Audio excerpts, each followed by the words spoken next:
Class 10 का जो आने वाले 2021 में बोर्ड एग्ज़ाम होने वाला है, उसका ये गैस क्वेश्चन पेपर है कि अनुमान लगाया गया है कि इस तरह के क्वेश्चन आएंगे। और ये ऑलरेडी ऑन इससे पहले एक सैम्पल पेपर जो सीबीएसई से प्रकाशित था वो अपलोड किया जा चुका है। तो इसमें आपको करना क्या है कि ये 80 नंबर का क्वेश्चन है, किस तरह से क्वेश्चन आएगा, क्या क्या क्वेश्चन होने की संभावना है, इसको आपको यहाँ पर बनाना है। लेकिन बनाने से पहले ये ध्यान देना है इसमें कि आप 3 घंटा का टाइम होगा आपके पास, 15 मिनट क्वेश्चन पढ़ने का होगा। तो 3 घंटा 15 मिनट का आप अपना टाइम निकाल लीजिए। जो जो सिलेबस कटा हुआ है उसको हटाने के बाद जाके जो रिवाइज सिलेबस था उसके अनुसार क्वेश्चन बनाया गया है। तो आपको करना क्या है कि इसको लिखना चालू करिए और इसके बाद देखिए इसी में एक लिंक दिया हुआ है जो इसका आंसर्स आप बाद में मिलाने का काम है, क्या आंसर्स होंगे। तो यहाँ पर ये इंस्ट्रक्शंस है, जनरल इंस्ट्रक्शंस है जैसे होता है। ये टोटल 32 क्वेश्चंस है। तो पहला जनरल इंस्ट्रक्शंस है कि ये जो है 5 सेक्शन में बटा हुआ है, ABCDE। तो सेक्शंस ए में जो है ये क्वेश्चन नंबर 1 से 16 एक एक नंबर का सारा क्वेश्चन होगा जो आपका 2021 में बोर्ड होगा क्लास 10 का, ये सोशल साइंस का है। तो यहाँ पर आपको फिर 17 से 22 जो 3-3 मार्क्स का क्वेश्चन है जिसको 80 वर्ड से ज़्यादा नहीं लिखना है, उससे कम जो भी होगा आपका पॉइंट वाइज हो सकता है। फिर क्वेश्चन नंबर 23 से 26 जो है ये केस स्टडी है या माने कि सोर्स बेस्ड क्वेश्चन है जिसमें आपको 4-4 नंबर का क्वेश्चन हर क्वेश्चन होगा। फिर 27 से 31 जो है ये 5-5 नंबर का क्वेश्चन होगा, इसको 120 वर्ड से ज़्यादा नहीं लिखना है। फिर सेक्शन ई जो है वो 32 मैप क्वेश्चन है, 5 नंबर का, 2 नंबर SST का, ये हिस्ट्री का, और 3 नंबर जो है ज्योग्राफी का है। अब इसमें इंस्ट्रक्शंस है कि आपको there is no overall choice, जो आप है question paper however and internal choice रहेगा, कोई चॉइस नहीं है, सारा क्वेश्चन कंपलसरी है। तो चलिए आपको क्वेश्चंस यहाँ दे देते हैं। तो क्वेश्चन नंबर 1 है, who among the following leaders form secret society called young Italy, किसने बनाया था। तो 4 ऑप्शन है। ए है विक्टर एमेनुअल जो है फर्स्ट, सेकंड फिर JSP मैजनी, काउंट कैवुर और ये गैरीबाल्डी। तो 4 में से आपको लिखना है यहाँ पर। फिर क्वेश्चन नंबर एक नंबर का है, 2 को जो है अरेंज करना, arrange the flowing event related to formation of the nation state of Britain in chronological order. तो यहाँ पर एक ऑर्डर दिया हुआ है कब कब क्या क्या होना, फर्स्ट, सेकंड, थर्ड, फोर्थ दिया हुआ है। तो इसको कौन सा ऑप्शन सही है, यहाँ पर 4 ऑप्शंस है, इसमें से आपको देना है। क्वेश्चन नंबर 3 है, आंसर मैं आपको बार बार बोल रहा हूँ, पहले आप आंसर क्वेश्चन का आंसर लिखिए, मैं आगे डिस्कस नहीं कर रहा हूँ। फिर उसमें नेक्स्ट इसी में इस वीडियो में लिंक आपको दिया रहेगा कि कौन सा आपको अगला ये है उसको करना है, आपको देना है। तो इस वीडियो में लिंक रहेगा, उसको आपको उसी में से आंसर आपको मिल जाएगा, वन लिंक डालिएगा तो उसका वीडियो मिल जाएगा। फिर आप इस तरह से दीजिए। थर्ड में 2 ऑप्शंस है, एक और भी है, कोई एक आप बना सकते हैं। तो मैं आगे इसको स्लाइड कर रहा हूँ, आप क्वेश्चन देखते जाइए और आंसर लिखते जाइए। क्वेश्चन में आप लिख सकते हैं, लेकिन क्वेश्चन लिखने का यह कर सकते हैं, पहले क्वेश्चन लिख लीजिए, फिर 3 घंटा का टाइम, 15 मिनट क्वेश्चन पढ़ेंगे, 3 घंटा का टाइम आप लेके और ऑनेस्टी लिखिए, फिर आंसर मिला सकते हैं। और ये संभावना है कि इस पैटर्न तो यही रहेगा, क्वेश्चन भी जो आने की संभावना है वो एक गैस पेपर है और इस तरह से फिर अगला गैस पेपर भी आ जाएगा जल्द ही 10 दिन के अंदर।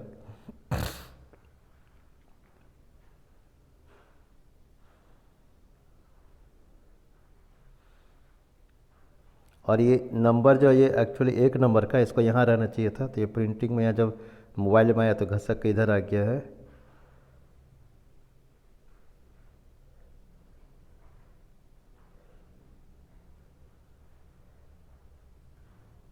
इसको लिखते जाइए आगे क्वेश्चंस को। मैं स्लाइड कर रहा हूँ ऊपर की ओर।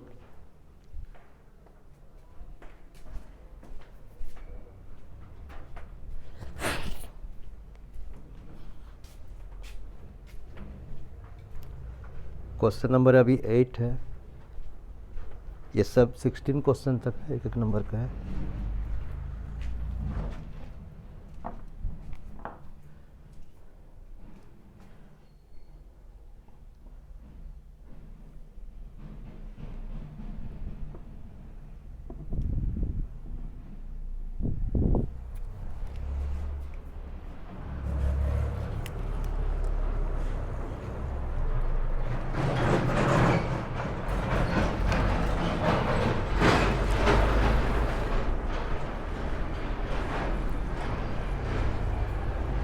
फिर आगे इसको स्लाइड कर रहे हैं। 16 क्वेश्चन तक एक एक नंबर का है।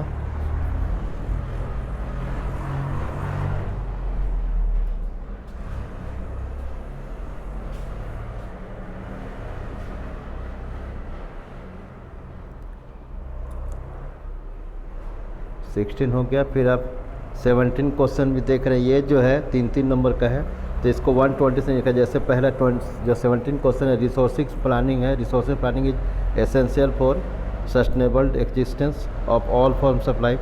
Support the statement with examples. जो स्टेटमेंट आपको देना है तो एग्जाम्पल के साथ देना है कि क्या होगा। ये 3 नंबर का है। इसमें ऑप्शंस भी आपको दिया हुआ है, तो और करके ऑप्शन है। Example explain with the examples the way the solve of the problems of land degradation in the Himalayan region। फिर क्वेश्चन नंबर 18 है describe any 3 key features of federalism, या describe any 3 features of Indian federalism. 19 का है self groups are the building block of organisation of the rural poor. Suggest any 3 ways to make the popular social issue. अब यह 3 number यहाँ पर होगा, यहाँ पर ये आ गया मोबाइल होने से। 20 क्वेश्चन है कि describe the working condition in the unorganised sector. Unorganised sector का वर्किंग कंडीशन क्या होता है उसको चर्चा करना है।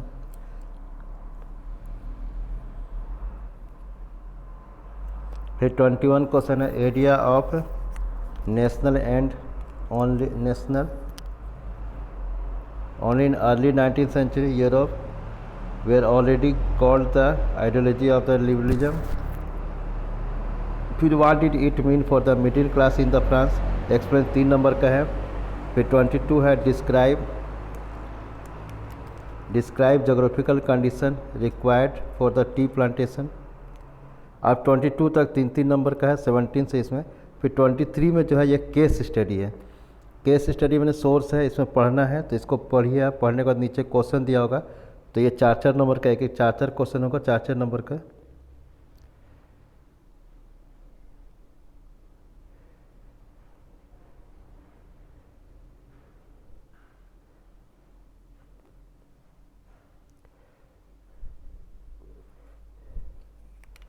कोई डाउट आपको पढ़ते जाइए आगे में।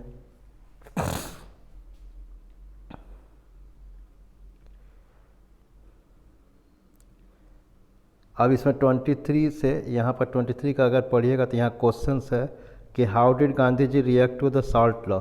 सॉल्ट लॉ के बारे में उनका क्या रिएक्ट था, 1 नंबर का है, तो आपको 20 वर्ड से ज़्यादा नहीं देना है। फिर why did the rich peasant become supporter of the civil disobedience movement, 1 number का होगा। Examine the limits of the civil disobedience movement, 1 number का होगा। Name any 1 rich peasant community that was active in movement. फिर 20 इसको करने के बाद जाके फिर हम इसको अगर कहीं मैं आगे निकल गया तो उसको पॉज करके क्वेश्चन पढ़ लीजिए अच्छा से। 24 को पढ़िए।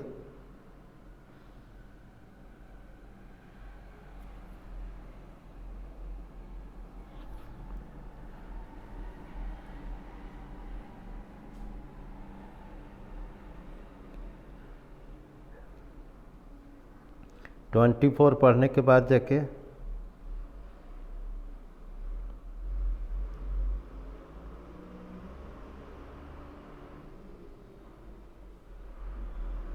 फिर 24 में भी 4 क्वेश्चन है। 24.1 काउंसिल इलेक्शन का है कि explain the role of the Justice Party in boycotting of council election. 24.2 how was the effect of the non cooperation movement. ये सब एक एक नंबर का है, देखिएगा। तो 12.3 explain the effect of the boycott movement on foreign textile cloth या ट्रेड। The import of the foreign cloth in halved, तो इसको आपको देखना है। 25 में है, ये सिविक्स का बुक से है, पहला चैप्टर से। खैर इसको आगे होगा, इसको पढ़िए। 4 क्वेश्चन इसमें भी है।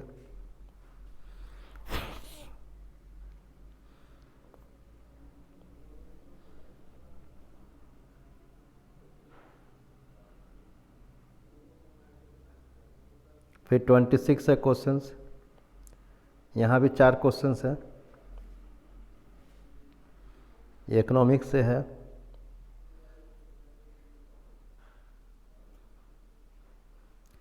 फिर 27 जो है यहाँ पर 5 नंबर का स्टार्ट होगा, जिसको 120 वर्ड से ज़्यादा नहीं होना चाहिए, कम हो सकता है, जितना भी कम हो एग्जैक्ट होना चाहिए। तो 27 है कि how did ideas of national unity in the early 19th century Europe allied to ideology of the liberalism. फिर how did Greek war of the independence mobilize nationalist feeling among the educated elite across Europe. तो ये 5 number का है।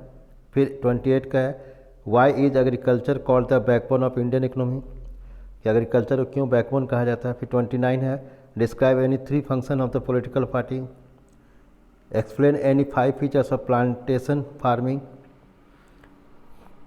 31 इस तरह से लिखिए आप सारा। 31 में ऑप्शन है, ये 5 नंबर जो है यहाँ पर, ये यहाँ नहीं होगा, यहाँ होगा, ये मोबाइल में आने के बाद यहाँ खसक गया है। फिर इसको आ जाएगा 32 जो क्वेश्चन है, 2 features A and B are marked at given below, map में दिया हुआ है, ये हिस्ट्री का है। तो दिस फीचर्स क्या दिया है, ये 2 नंबर का, इसको पढ़िए कि the place where the Indian National Congress session was held and the place where the movement of the indigo planter started. तो यहाँ पर देखिएगा ये मैप है, तो 2 प्लेस दिया हुआ है। ये प्लेस जो है ए और बी के बारे में बता रहा है कि ए क्या चीज़ है, ए का क्वेश्चन हो गया, बी का फिर मैं आता हूँ, मैप को लास्ट में आपको फिर छोड़ूंगा देखने के लिए। क्वेश्चन पढ़िए ठीक से मैप का।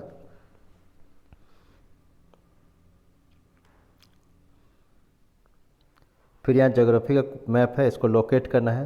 जैसे इसमें से 3 कर रहा है, कोई भी 3, सरदार सरोवर डैम है, भिलाई आयरन और स्टील प्लांट है, पुणे सॉफ्टवेयर टेक्नोलॉजी पार्क है, फिर यहाँ पर जो कोची मेजर सी पोर्ट है, इंदौर सी पोर्ट है, नरोरा न्यूक्लियर पावर प्लांट है। तो 3 जो है इसको क्वेश्चन पढ़िए और यहीं पर मैप है, इस मैप को आप वहाँ पर लिखिए। लेकिन ये जो ज्योग्राफी का मैप है यहाँ दिखाने में दिक्कत होगा, तो एक रफ को जो आप कहीं पर मैप बना के या एक मैप जो बाज़ार में मिलता है उसको लेके आप ये कर सकते हैं। ए यहाँ पर क्या है, बी क्या है, क्वेश्चन से ए यहाँ पर याद रखिएगा कि जो ए है, ये ए जो है यहाँ पर है और ये बी है,